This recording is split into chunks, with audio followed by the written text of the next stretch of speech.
खुलुमबाय बेयो बड'लेण्ड इंखं टेलिभिजन दिनै 14 आगस्ट 2021 सनिबारखालि सानसेनि बरादखौ नोंथांमोननि खाथियाव लाबोदों आं सदानन्द दैमारिया।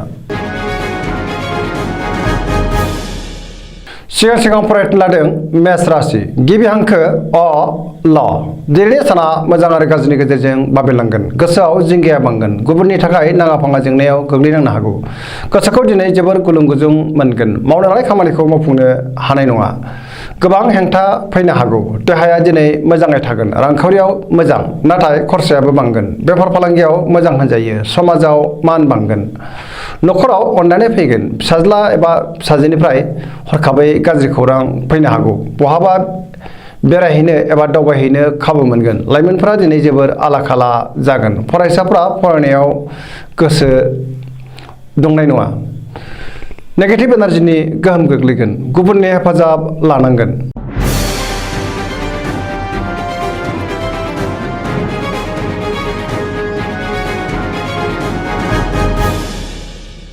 वृष राशि गिबि हांखो इ उ ब दिनैनि साना जोबोर मोजां। जेरावबो सोरखिलांनो हागोन। गुबुननि हेफाजाब मोननानै गोसोखौ दिनै जोबोर गोजोननाय मोनगोन।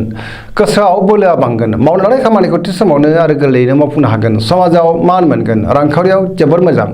मोननो गोनांखौ दिनै मोननो हागोन। बेफार फालांगियाव जोबोर मोजां मुलाम्फा मोनगोन। आयआ बांगोन। बहाबा थाङोब्ला दिनै जोबोर मोजां आरो मोजाङैनो हान्थिनो हागोन। न'खराव बिसि फिसायनि गेजेराव अननानै फैगोन। देहायाबो मोजाङै थागोन। सेंग्रा सिख्लाफ्रा जोबोर रमान्टिक जागोन आरो गोसोनि साननायखौ फोरमायलायनोबो हागोन। बहानिफ्रायबा हरखाबै मोजां खौरां फैगोन। फरायसाफ्रा फरायनायाव गोसो दुंखांगोन। पजिटिभ एनार्जिनि गोहोम गोग्लैगोन।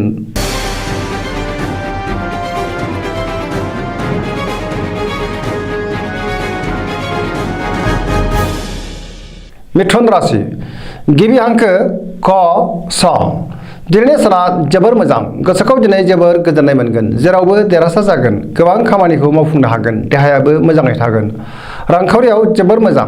बेफार फालांगियाव जोबोर मोजां मुलाम्फा मोनगोन। आयआ बांगोन। न'खराव अननानै फैगोन। समाजाव मान मोनगोन। मावनो लानाय खामानिखौ थि समावनो आरो गोरलैयैनो मावफुंनो हागोन। गुबुननि हेफाजाब मोनगोन। बहाबा थांनो खाबु मोनगोन। गोसोनि बोलोआ बांगोन। गियाननि आंखाल जानाय नङा। लाइमोनफोरनि गोसोआ दिनै जोबोर रमान्टिक जागोन। फरायसाफोरा फरायनायाव गोसो दुंखांगोन। पजिटिभ एनार्जिनि गोहोम गोग्लैगोन। गोसोनि साननाय आरो लुबैनायफोरा मोगथाङाव जाफुंगोन। जायखि खामानि मावा मानो मोनफ्रोमबो खामानिखौनो मोजाङै मावफुंनो हागोन आरो जेरावबो जाफुंसारगोन।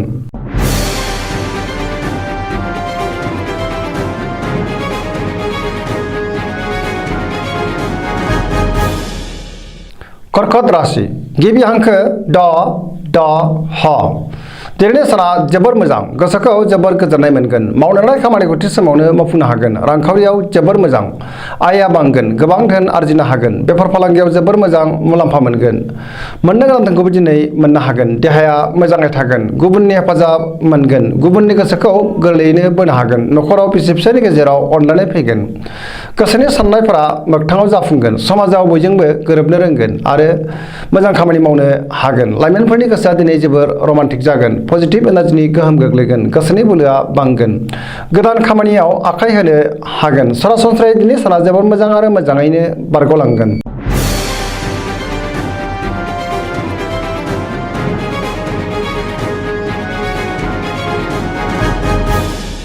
सिंह राशि गिबि हांखो म ट दिनैनि साना बारा मोजां नङा।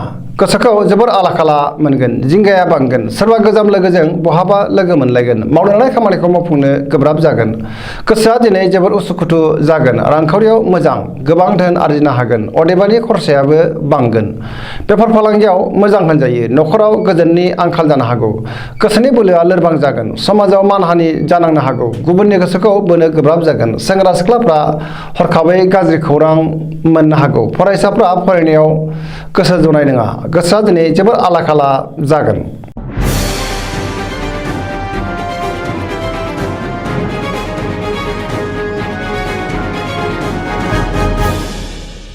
कन्या राशि गिबि हांखो प ट दिनैनि साना जोबोर मोजां। गोसोआव पजिटिभ साननाय फैगोन। सिगांनि बबेबा जेंनाखौ दिनै सुस्रांनो हागोन।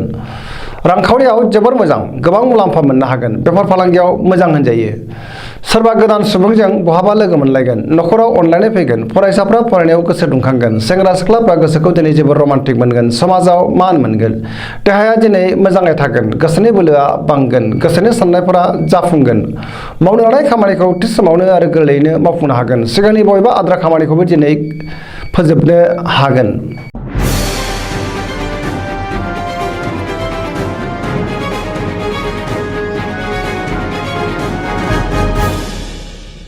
तुला राशि गिबि हांखो र ट दिनैनि साना जोबोर मोजां बहाबा दावबायहैनो खाबु मोनगोन गोसोखौ जोबोर गोजोननाय मोनगोन गोसोनि बोलोआ बांगोन गोसोनि साननायफोरा मोगथाङाव जाफुंगोन मावनो लानाय खामानिखौ थि समावनो मावफुंनो हागोन देहाया मोजाङै थागोन आरो मोजां साननो रोंगोन रांखावरियाव मोजां मोननो गोनांखौबो दिनै मोननो हागोन नखराव बिसि फिसायनि गेजेराव अननानै फैगोन समाजाव गोबां मान मोनगोन बेफार फालांगियाव मोजां मुलाम्फा मोनगोन लिरनाय फरायनायाव आखा फाखा जागोन फरायसाफ्रा फरायनायाव गोसो दुंखांगोन गोसोनि साननाय आरो लुबैनायफ्रा मोगथाङाव जाफुंगोन पजिटिभ एनार्जिनि गोहोम गोग्लैगोन लाइमोनफोरनि गोसोआ दिनै जोबोर रमान्टिक जागोन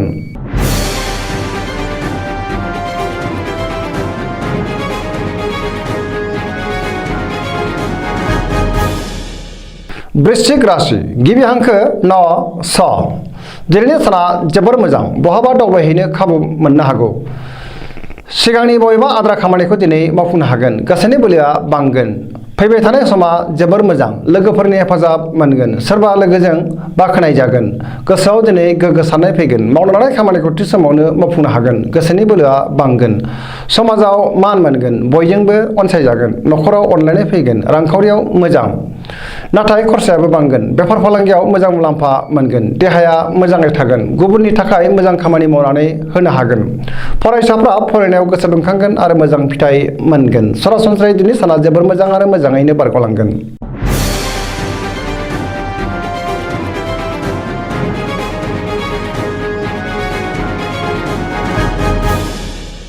धनु राशि गिबि हांखो ढ फ भ दिनैनि साना जोबोर मोजां सुथुरखौ फेजेननो हागोन जेरावबो देरहासार जागोन बयजोंबो अनजागोन आरो गुबुनखौबो अननो रोंगोन गोसोआव दिनै मोजां साननाय फैगोन पजिटिभ एनार्जिनि गोहोम गोग्लैगोन सोरजोंबा गोबां अनसायजागोन गोसोनि बोलोआ बांगोन धोरोमारि बिथिङावबो गोसो दुंखांगोन मावनो लानाय खामानिखौ थि समावनो आरो गोरलैयैनो मावफुंनो हागोन रांखावरियाव जोबोर मोजां मोननो गोनांखौ दिनै मोननो हागोन बेफार फालांगियाव जोबोर मोजां मुलाम्फा मोनगोन देहाया मोजाङै थागोन नखराव अनलायनाय फैगोन बिमा बिफानि अननाय आरो बोरखौ दिनै मोननो हागोन बिदा फंबायजों मोजां सोमोन्दो थागोन गुबुना खहा खालामनो नाजागोन नाथाय खहा खालामनो हानाय नङा लाइमोनफोरनि गोसोआ दिनै जोबोर रमान्टिक जागोन फरायसाफ्रा फरायनायाव गोसो दुंखांगोन आरो मोजां फिथाइ मोननो हागोन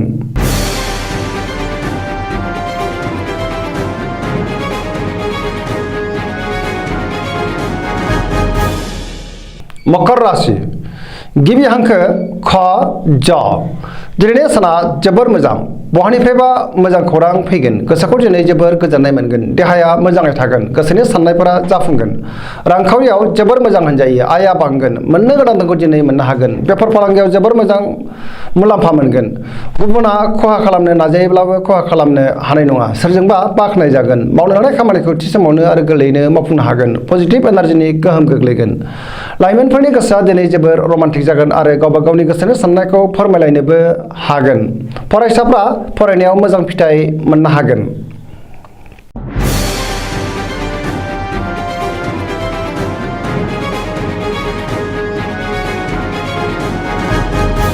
कुंभ राशि गिबि हांखो ग स स दिनैनि साना जोबोर मोजां गोसोखौ जोबोर गोजोननाय मोनगोन मावनो लानाय खामानिखौ थि समावनो आरो गोरलैयैनो मावफुंनो हागोन बहानिफ्रायबा हरखाबै मोजां खौरां फैनो हागौ समाजाव दिनै गोबां मान मोनगोन रांखावरियाव जोबोर मोजां बहानिफ्रायबा गोबां धोन मोनगोन देहाया मोजाङै थागोन अब्लाबो नाथाय जानाय लोंनायाव सांग्रां जानाया गाहाम नखराव बिसि फिसायनि गेजेराव अनलायनाय फैगोन खुसिनि दैमु बोहैगोन गोसोनि साननायफोरा मोगथाङाव जाफुंगोन सेंग्रा सिख्लाफ्रा जोबोर रमान्टिक जागोन